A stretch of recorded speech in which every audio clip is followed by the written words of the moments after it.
Depuis toujours, l'homme tente à expliquer l'univers par des lois. Celles régissant les sciences naturelles partent d'observations ou d'hypothèses visant à expliquer tel ou tel phénomène. Et elles font foi aussi longtemps que des observations ou théories nouvelles ne viennent pas les contredire. Ce sont les principes de la physique dite classique.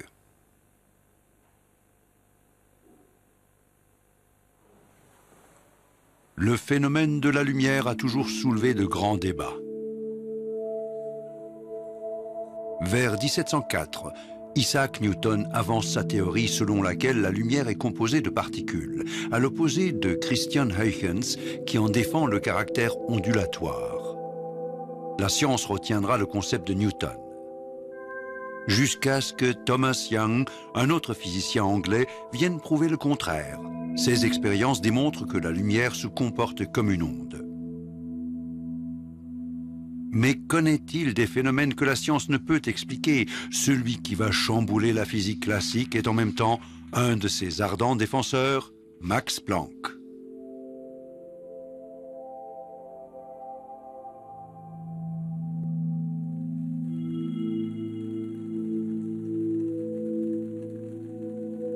Max Planck est né le 23 avril 1858 à Kiel, dans le nord de l'Allemagne.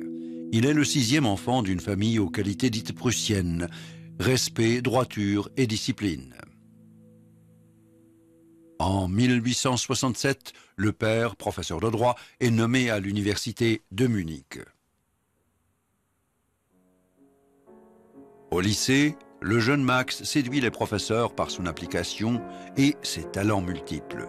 Le piano devient sa grande passion pour la vie.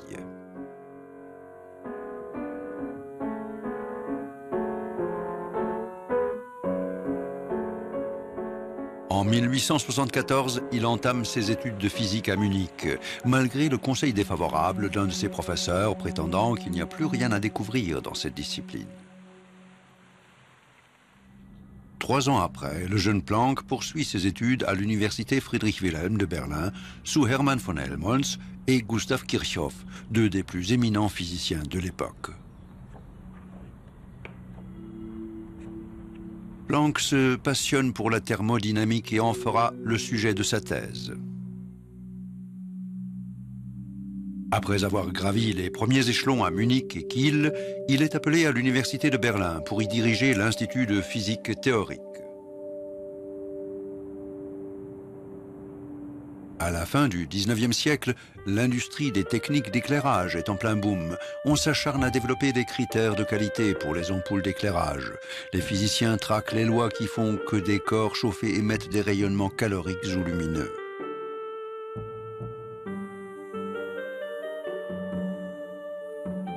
Et ils sont tous convaincus qu'une élévation de chaleur entraîne une augmentation du rayonnement lumineux. Une théorie qui a ses défauts. Exemple, lorsqu'on chauffe de l'acier, sa couleur se modifie selon la température atteinte. L'énergie thermique se transforme en énergie lumineuse.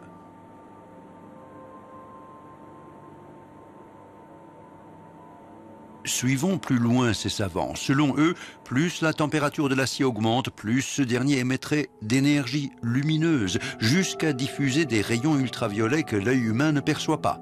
Logiquement, l'acier deviendrait invisible.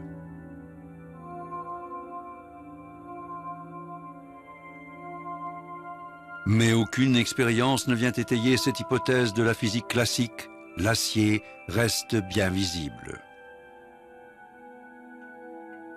Cette apparente contradiction irrite les chercheurs, dont Planck. Lui aussi veut enfin comprendre ces rayonnements. Pendant 5 ans, il s'acharne à décrire le phénomène avec les outils de la physique classique. Mission impossible.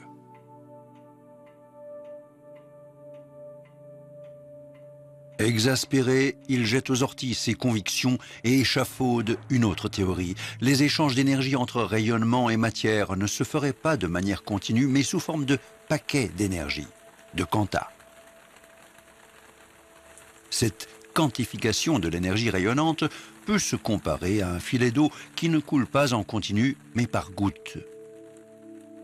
L'énergie rayonnée n'est que le multiple de ce quantum que Planck appelle la constante représentée par petit h. Dans sa loi spectrale du rayonnement, l'énergie rayonnée est le produit de la constante petit h et de petit f, la fréquence émise. La fréquence et l'énergie sont des données bien familières aux chercheurs. L'exploit de Planck, c'est d'avoir introduit la constante.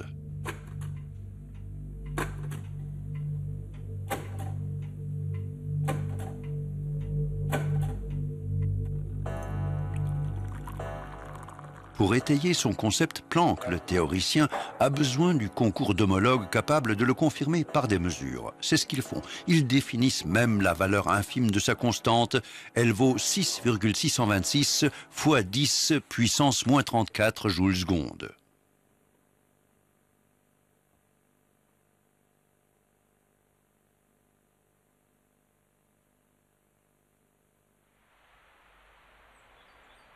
Le 14 décembre 1900, il expose sa loi spectrale du rayonnement en insistant sur l'importance de cette constante qui portera son nom. Cette journée sera considérée par les scientifiques comme l'acte de naissance de la théorie des quanta et d'une ère nouvelle de la physique.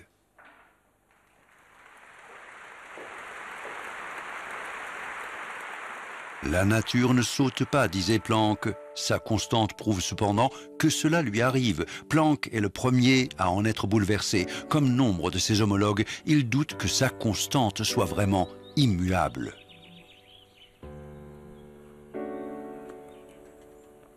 Au fond de lui-même, il espère découvrir une autre loi spectrale qui correspondrait à la doctrine de la conservation de l'énergie et rendrait inutile la constante. Planck retourne à ses sources, les recherches sur la thermodynamique.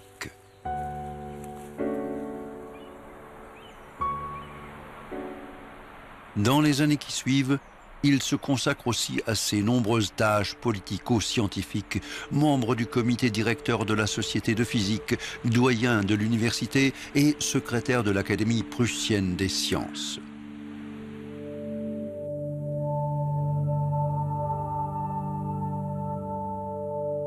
En 1919, un an après la fin de la Première Guerre mondiale, il reçoit le prix Nobel pour la découverte de la constante. Pour rendre les honneurs à Planck, il convient de parler aussi d'une autre découverte de très grande portée, celle d'un génie, Albert Einstein. À cette époque, Einstein est expert en brevets dans la ville suisse de Berne. Planck s'intéresse de près à la théorie de la relativité restreinte du jeune physicien. Il la publie dans les Annales de la physique. Et il s'investit à fond pour faire venir ce génie précoce à l'Académie des sciences de Berlin.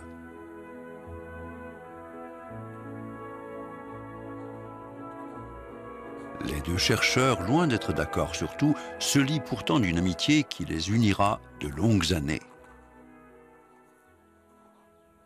En 1905, Einstein explique le phénomène photoélectrique en s'appuyant sur la constante de son aîné. Il est le premier à avoir compris la portée de la constante de Planck. Mais que signifie cet effet photoélectrique? La lumière, en frappant une plaque métallique, peut en extraire des électrons. Mais cela dépend de sa longueur d'onde et de sa fréquence. Ainsi, la lumière violette est capable d'extraire des électrons. Sa longueur d'onde est plus courte et sa fréquence plus élevée que celle de la lumière rouge qui n'y arrive pas, peu importe la quantité de lumière envoyée.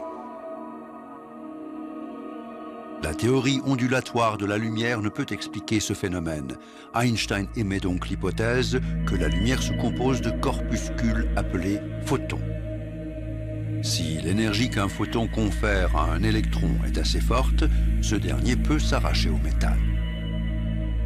Un photon de lumière violette ayant une fréquence plus élevée, autrement dit plus d'énergie que celui de la lumière rouge, arrive à faire seul ce dont une nuée de rouge est bien incapable.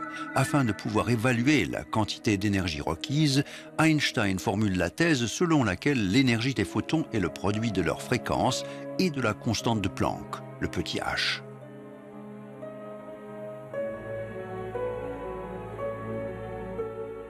Les expériences du physicien américain Robert Millikan viendront étayer cette théorie. Elle vaudra au début des années 20 du siècle dernier le prix Nobel à Albert Einstein.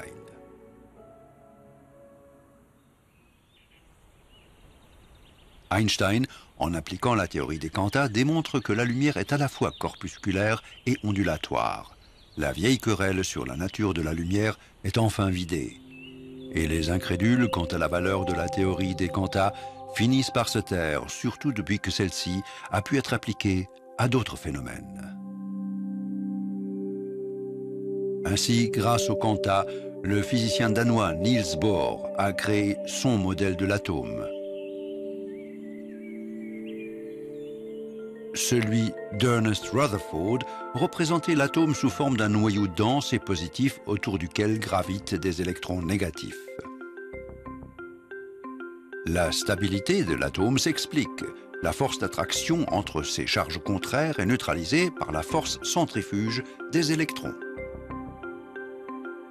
Pas logique, car des électrons qui bougent sans cesse devraient perdre de l'énergie, ralentir leur course et se fondre finalement dans le noyau. Mais les atomes restent stables. Il faut donc trouver une autre explication. Bohr suppose que les électrons gravitent autour du noyau sur des orbites bien définies qui leur évitent toute perte d'énergie. Les orbites plus proches du noyau sont moins énergétiques que les orbites plus éloignées. Lorsqu'un électron saute d'une orbite à une autre, plus énergétique, il doit absorber un quantum d'énergie, un photon. En revenant à l'orbite initiale, il réémet ce quantum. C'est ce que l'on appelle le saut quantique. Une fois de plus, l'énergie absorbée ou réémise est égale au produit de la constante de Planck et de la fréquence du photon. La théorie des quantas a définitivement fait ses preuves. Avec sa constante, Planck a inventé une nouvelle branche de la physique, consolidée plus tard par Einstein et notamment Niels Bohr.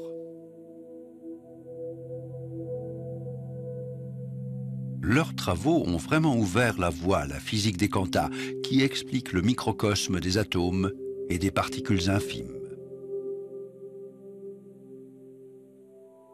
Une science qui a révolutionné notre quotidien en nous apportant l'ordinateur et le laser avec ses innombrables applications. Sans elle, la technique médicale serait plus pauvre. La tomographie par résonance magnétique n'existerait pas. Elle permet de reconstruire en 3 dimensions le corps, évitant ainsi aux patients le désagrément de nombreux examens successifs.